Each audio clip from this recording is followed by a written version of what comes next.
ইরানকে ঘিরে 2 সপ্তাহের যুদ্ধবিরতির ঘোষণা আসতেই বিশ্ববাজারে স্বস্তি ফিরেছে।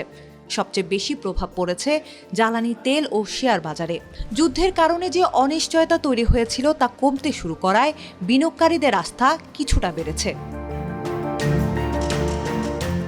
এর আগে 28 ফেব্রুয়ারি ইরানে যুক্তরাষ্ট্র ও ইসরায়েলের হামলার পর বিশ্ববাজারে বড় ধরনের অস্থিরতা তৈরি হয়। তখন তেহরান কার্যত হরমুজ প্রণালী বন্ধ করে দেয়। এই পথ দিয়ে বিশ্বের প্রায় 1/5 তেল ও গ্যাস পরিবাহিত হয়, তাই এর প্রভাব সরাসরি বিশ্ববাজারে পড়ে।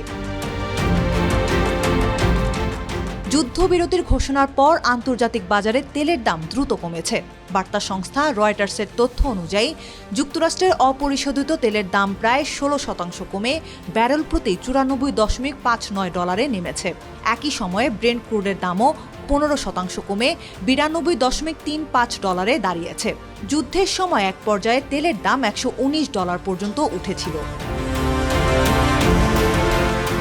এদিকে বড় উত্থান দেখা গেছে এশিয়ার শেয়ার বাজারেও।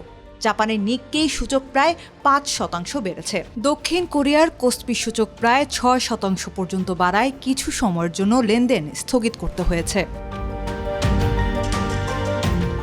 বিশেষজ্ঞদের মতে এই যুদ্ধবিরতি সাময়িক স্বস্তি দিতে পারে, কিন্তু স্থায়ী শান্তি না এলে জ্বালানি উৎপাদন ও সরবরাহ পুরোপুরি স্বাভাবিক হবে না। বিশেষ করে এশিয়ার যেসব দেশ তেল আমদানির উপর নির্ভরশীল, তারা এই ধরনের সংকটে সবচেয়ে বেশি চাপে পড়ে।